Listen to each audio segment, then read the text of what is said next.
The first time Alex noticed the golden retriever splashing around in his pool, he thought it was a fluke. The second time, he figured it was a coincidence. By the fifth time, he knew he had a problem. Alex McKinley had saved for years to buy his modest three-bedroom home in Summerside Estates, a quiet suburban neighborhood where the houses were just close enough that everyone knew your business, but just far enough apart to give the illusion of privacy. The crown jewel of his property was the kidney-shaped swimming pool that had consumed most of his savings and had become his sanctuary after long days managing the local hardware store. Seriously. Again. Alex muttered, coffee mug frozen halfway to his lips as he stared out his kitchen window. The golden retriever, an energetic beast with muddy paws and an apparent disdain for boundaries, was doing enthusiastic laps around the deep end, leaving a trail of fur floating on the water's surface. Alex set down his mug and marched outside, his weekend plans of relaxation evaporating like chlorine in the summer heat. The dog, seeing him approach, barked happily and continued its morning swim. "Hey, out, shoo!" Alex clapped his hands and gestured wildly, but the dog seemed to interpret this as an invitation to play, paddling faster and splashing water over the edge of the pool. This had become his unwelcome Saturday morning ritual. Ever since the Robertsons had moved in next door 3 months ago, their dog had apparently decided that Alex's pool was community property. Despite this 6-foot privacy fence Alex had installed at considerable expense, the dog somehow found a way through, under, or over it with remarkable persistence. Mrs. Robertson, whom Alex had mentally nicknamed Karen after their first interaction, had made it clear she considered her concerns more important than anyone else's in the neighborhood.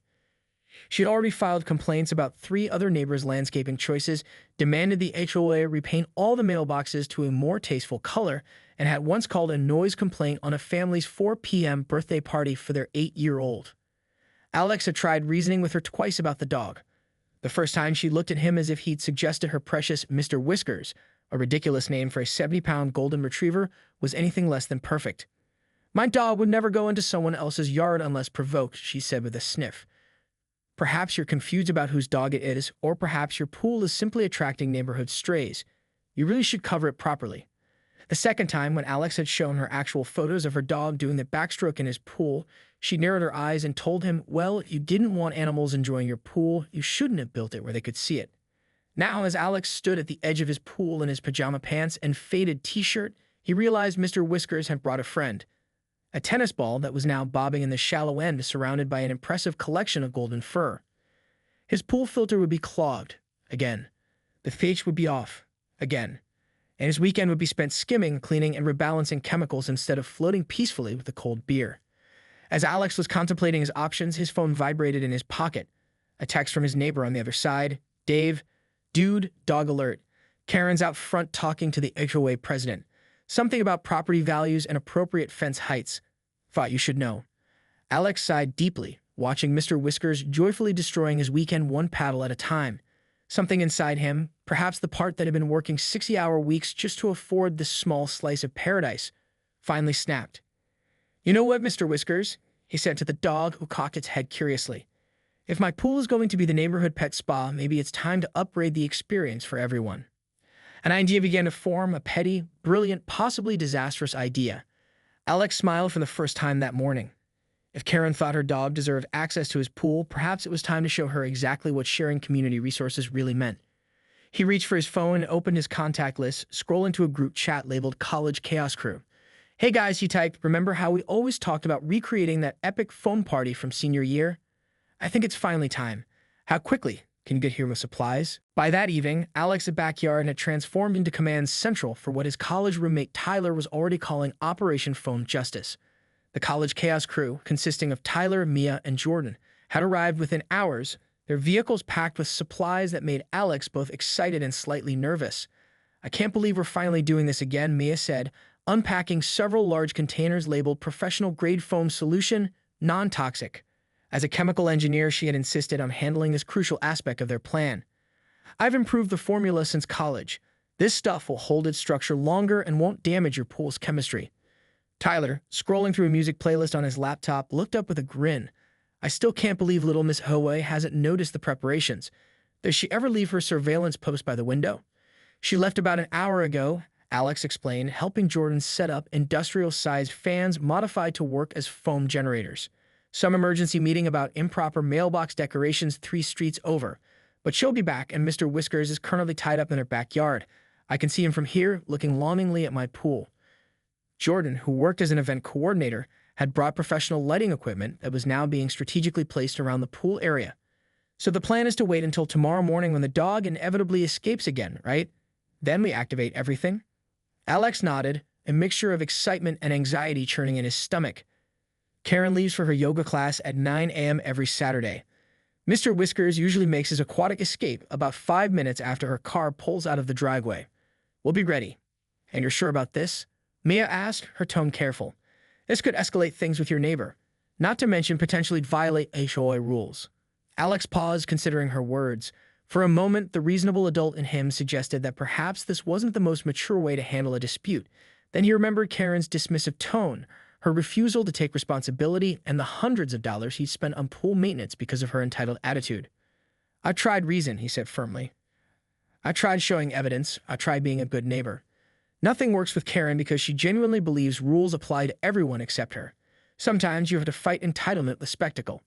Well said, Tyler approved, raising an imaginary glass. To spectacle. The four friends worked well into the night, their preparations hidden by the tall privacy fence. By midnight, everything was in place. Phone generators positioned, sound system hidden under waterproof covers, lighting ready to transform the backyard into a nightclub-worthy venue, and invitations discreetly sent to a select group of neighbors who had their own Karen stories to tell. Everything's set, Jordan announced, closing the lid on the control panel they'd rigged near the pool house. One button activates the whole system. Just press it when Fido makes his morning swim appearance. As his friends left with promises to return early the next morning, Alex sat alone on his patio, staring at his tranquil pool.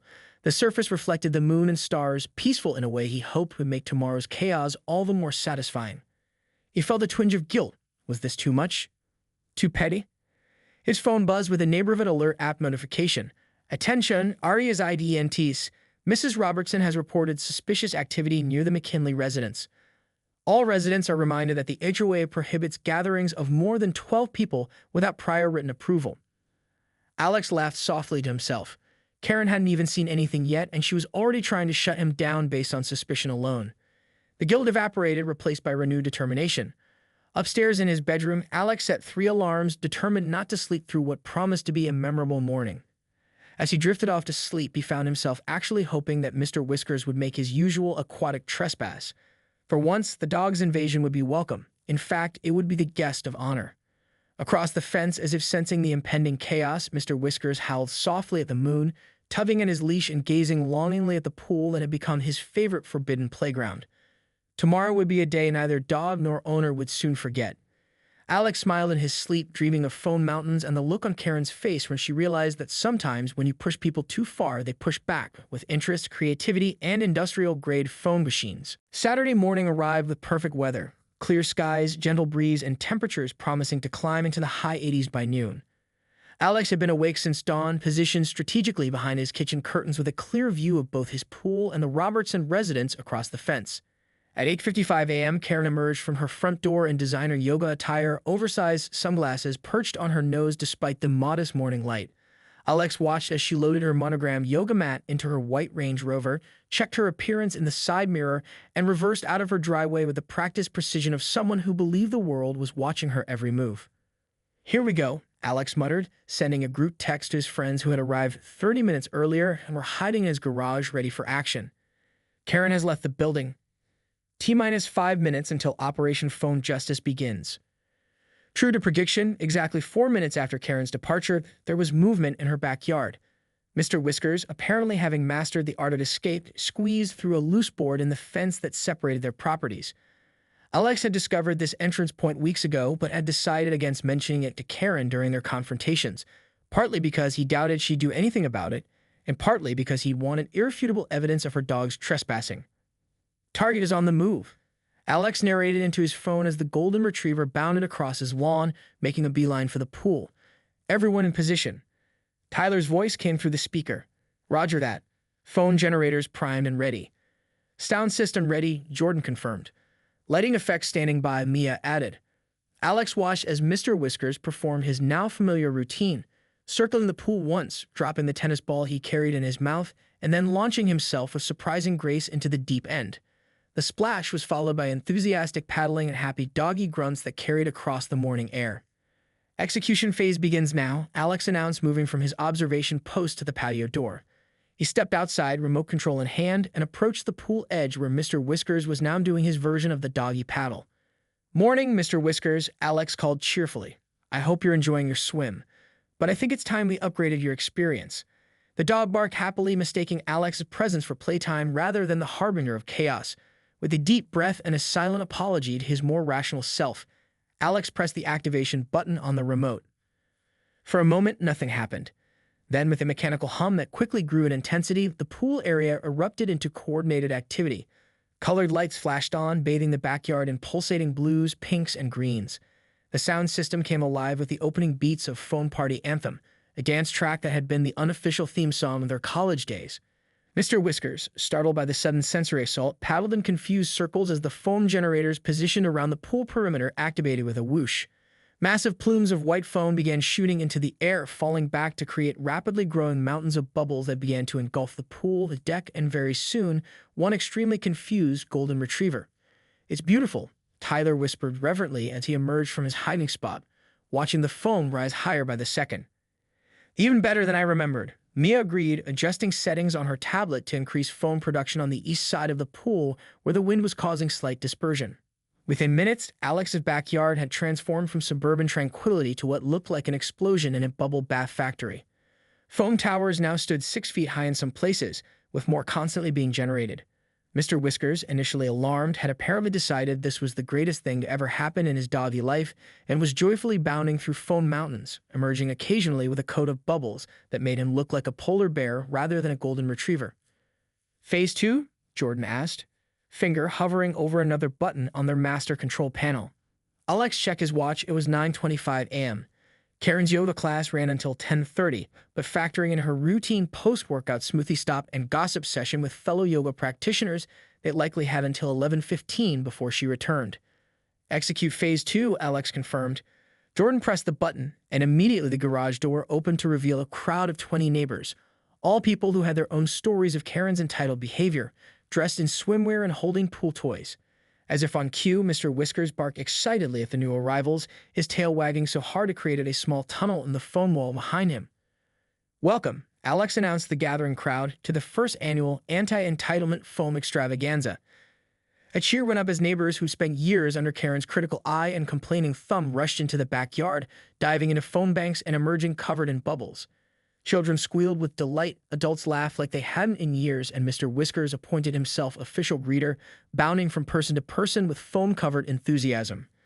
Alex stood at the edge of his transformed backyard, watching as the foam continued to grow, now spilling over the fence into adjacent yards, including, most satisfyingly, a significant drift that was making its way toward Karen's perfectly manicured garden.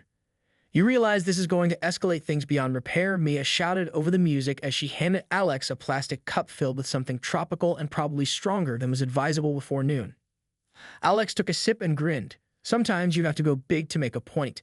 Besides, I've been recording Mr. Whiskers' pool invasions for weeks. If she wants to make this a legal issue, I've got evidence." What nobody noticed amid the foam and festivity was that the massive amount of bubbles had begun to trigger sensors on both Alex's property and those of surrounding neighbors.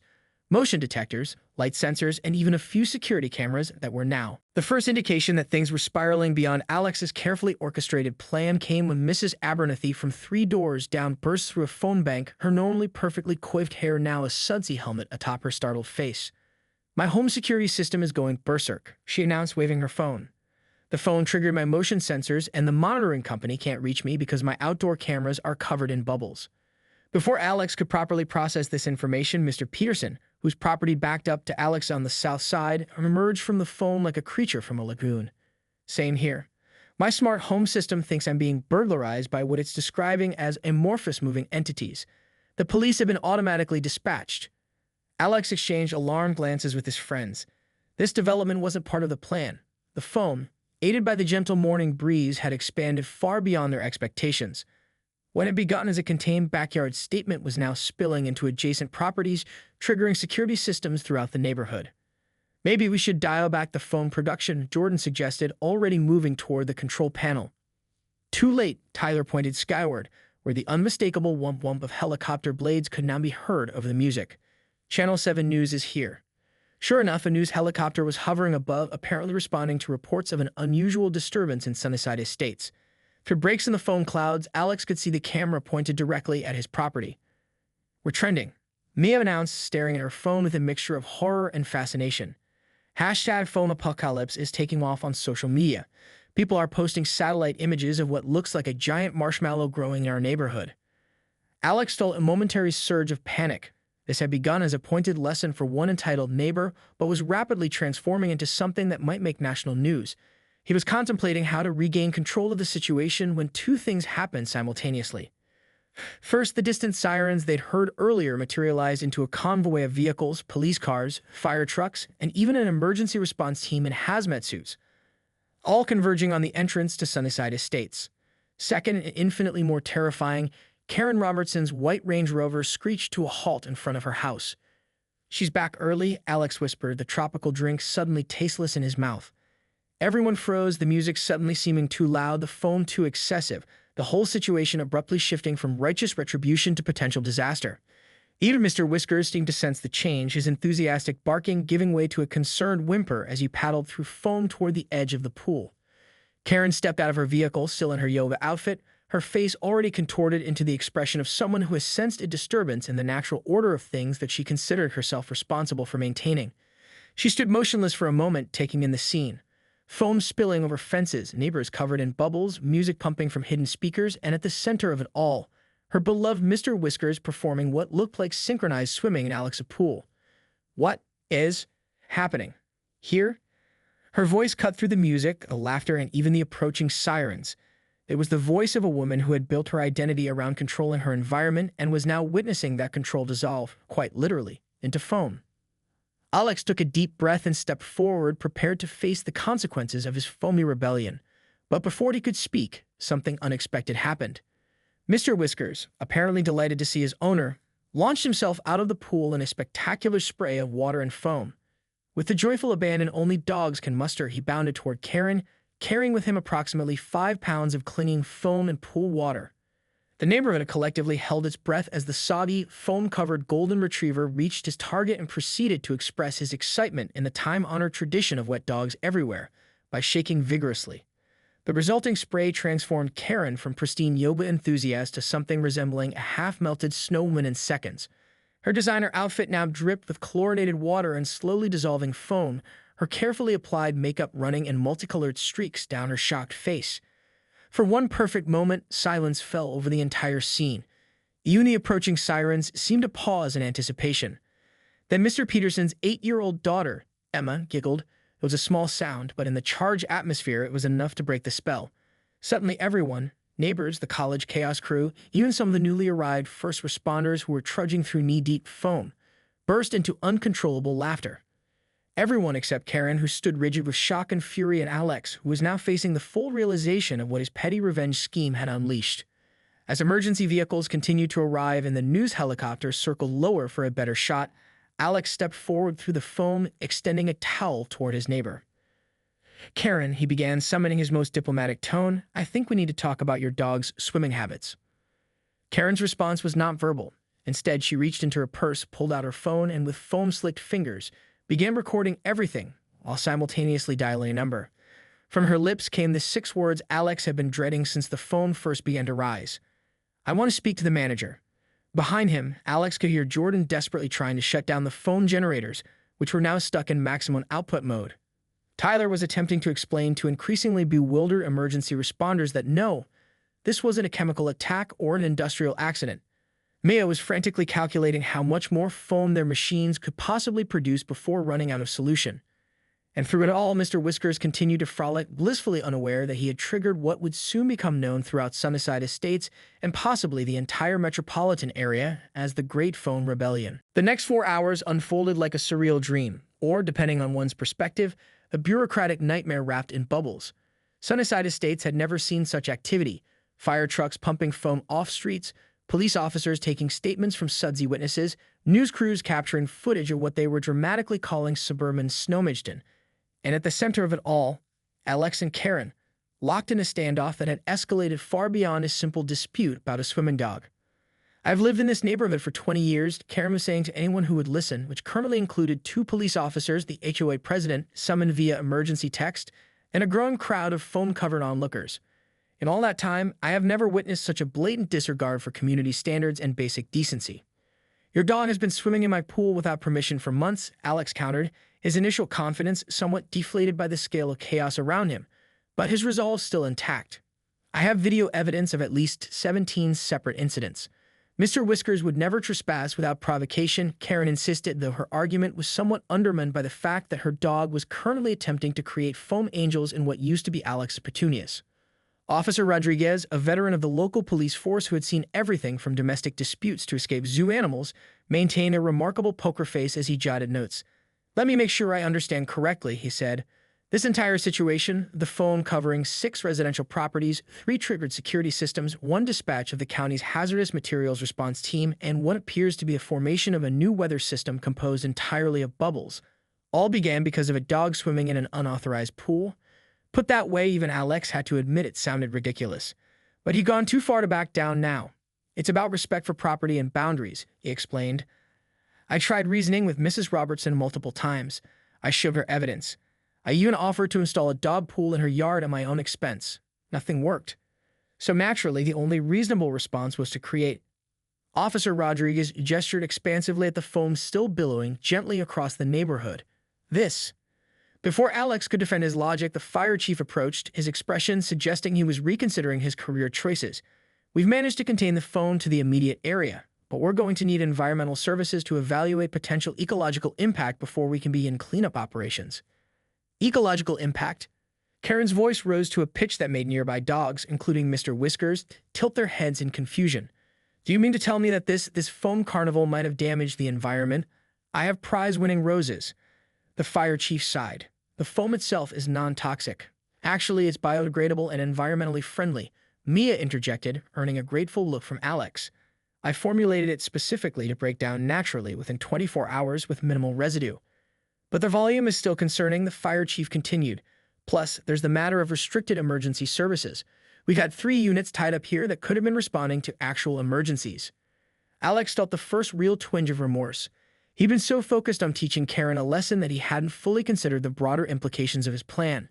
Looking around in the foam-covered streets, the emergency vehicles, a news crews interviewing gleeful children making foam beards, he realized that his petty revenge had morphed into something with actual consequences. Karen, sensing a shift in the moral high ground, pressed her advantage. "I want him arrested," she declared, pointing a foam-flecked finger at Alex. "Disturbing the peace, reckless endangerment, criminal mischief, environmental terrorism." "Environmental terrorism seems a stretch, ma'am," Officer Rodriguez interjected mildly. "Especially since—" He paused, consulting his notes. "Your dog does appear to be a regular unauthorized visitor to Mr. McKinley's pool, based on statements from multiple witnesses. That constitutes trespassing even if the trespasser has 4 legs." Karen's mouth opened and closed several times like a fish suddenly finding itself out of water, or perhaps, in this case, with too much foam-infused water. Mr. Whiskers is an innocent animal. He cannot be held to human legal standards. "No," Officer Rodriguez agreed, "but his owner can be held responsible for his actions." A small murmur of satisfaction rippled through the crowd of neighbors, many of whom had endured years of Karen's complaints, criticisms, and calls to the HOA over infractions as minor as incorrectly positioned garbage cans. Furthermore, the officer continued, checking his phone, "I've just received confirmation that there have been 7 formal complaints filed with animal control over the past 3 months regarding your dog roaming unsupervised throughout the neighborhood. Not just in Mr. McKinley's yard." Karen's righteous indignation faltered visibly. That can't be right." "Oh, it's right," Mrs. Abernathy chimed in, foam still clinging to her sensible bob. "Mr. Whiskers dug up my petunias last month. And he left deposits on my front lawn," Mr. Peterson added. "Multiple deposits. He chased my cat up a tree," called another neighbor. "He stole a steak right off my grill during our Memorial Day barbecue." As the list of Mr. Whiskers' neighborhood crimes grew, Karen's expression shifted from outrage to disbelief to something that, on anyone else, might have been described as embarrassment. On Karen, it looked more like a system error, her face unable to process an emotion it had little experience with. Meanwhile, Mr. Whiskers, seemingly aware he was the topic of conversation, sat down in a patch of foam and tilted his head innocently, his expression clearly saying, "Who, me?" The HOA president, a nervous man named Harold who had spent most of his tenure avoiding direct confrontation with Karen, cleared his throat. While Mr. McKinley's celebration clearly violated several AHOA bylaws regarding noise gatherings and unauthorized substances. "It's just soap," Maya muttered. "It appears there are also multiple violations regarding proper pet containment on your part, Mrs. Robertson." A stunned silence fell over the gathering. Never in the history of Sunnyside Estates had anyone, least of all Harold, directly confronted Karen about breaking rules. She was always the one pointing out others' infractions, not receiving citations herself. The expression on Karen's face shifted once more, this time to something that appeared physically painful for her. Uncertainty. As the foam continued to slowly dissipate around them, revealing the true extent of the morning's chaos, Alex realized that somehow,